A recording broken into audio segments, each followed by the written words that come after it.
narratives or the inquiries that you are doing. I did a life history. I'm very interested in narrative inquiry. I noticed that somebody else here in the, I remember you mentioned that, so maybe you and me have something to talk about. So, so life history is appropriate for my interest in teachers, and to understand their perception, their background, their context, which emerge from their stories. And these stories were very long life stories from their childhood up till now. And trying not to ask too many questions, and then understand the empirical data and making theories from this context. Like Singhi is also saying to me, Dukkha Sukha perspectives. You know, you have the hierarchy of who is Tulo Sano. Those kind of theoretical perspectives bring out what they are trying to tell you. Anyway, so that was a very interesting. I also had to wrestle with my own. Of course, when we are in academic universities, there's a lot of, there are rules and structures in the way you write a thesis. And for me, I was trying to find some theories that might be appropriate for my data. But I realized I had to leave my Western ideas, the conceptual frameworks, I had to abandon, and then I had to look into this life world, which is here, which is very different from the Western ideals of maybe democracy, about child-centered education, which are very beautiful values in another context, but there are many beautiful values that are here as well, but very different. So that was my learning. So, after doing my PhD and finishing my PhD, I have been very keen, or I learned the relation between culture and teacher education, how important the culture that we grow up in has impacted who I am. And I have been looking into actually doing some of this in my own teacher education. So what I'm going to talk about today is something that I've tried out in my teacher education work at my own university in Norway. So I teach in teacher education, and also in migrants who are coming to Norway and who are teachers in our society, and also vocational teachers education. So I have a colleague, the two of us, we have written this article called Rethinking Teacher Education and How We Teach. And we have tried out some of these ideas, and we have also written a book that has not been published. So I think the publishers decided that it was not very marketable. And the reason was that in our universities, all the teacher trainers or the lecturers, they always get the copy free.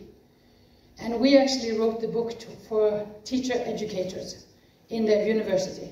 And it was a debate on how, what we are going to talk about today. But the thing is, the publisher thought they couldn't earn any money on this book because the teacher educators get the books for free.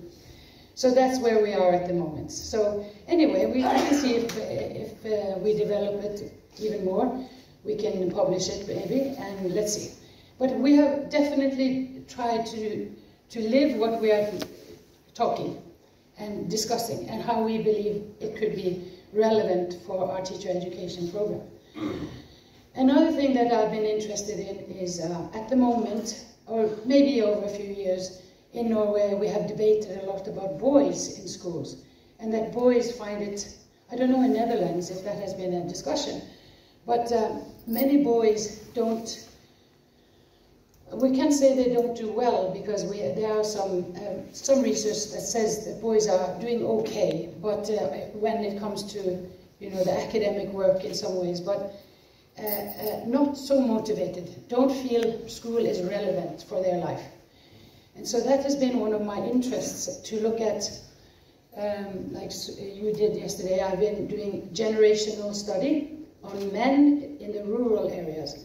Because many of the boys that come to school from where I go, I also live in a village in Norway, some of these boys, they don't really like to go to school. They say, I'm a loser. You say, have you seen them when you do that?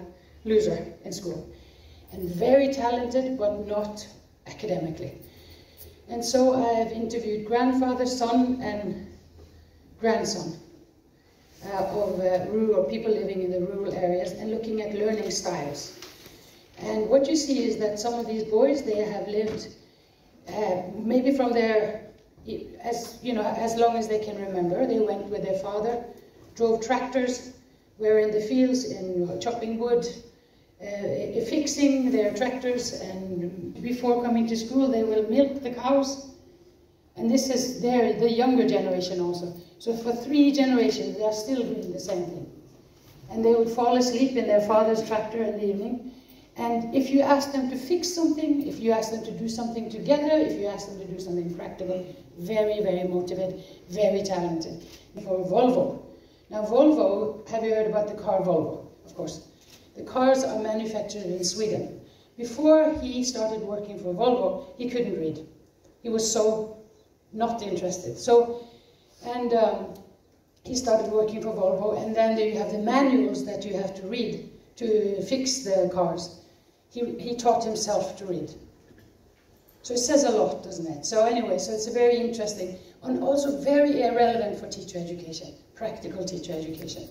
So it means we put it in debate in our teacher education program. So if this is the research, this is what we are getting from this research, what does it mean for us as teachers?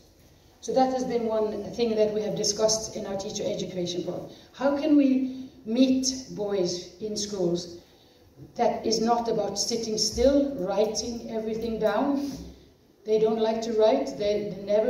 This is not their way they learn, to write it down or read a book, but they know other ways of learning.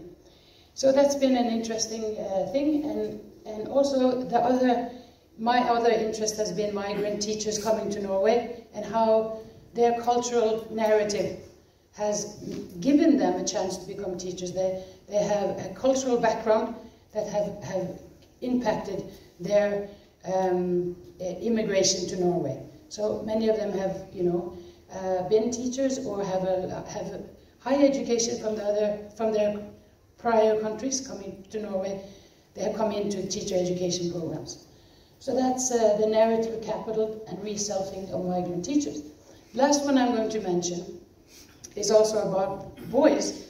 I have been visiting some young men who are in prison, who are now currently in prison, and there has been a program there about a cross-cultural upbringing in Norway. So they have with them culture from maybe Afghanistan, Syria, could be Ukraine, other places that they have come to Norway with a very different culture, and then coming and not maybe adapting into Norwegian culture. And there's a lot of theories about that has already we know about. What does that do? Like Mina ma'am, she grew up in Bhutan, for example. I grew up in Nepal. We are cross-cultural people. We have lived very long time of our life in different culture. And those kind of things has an impact on your identity and who you are.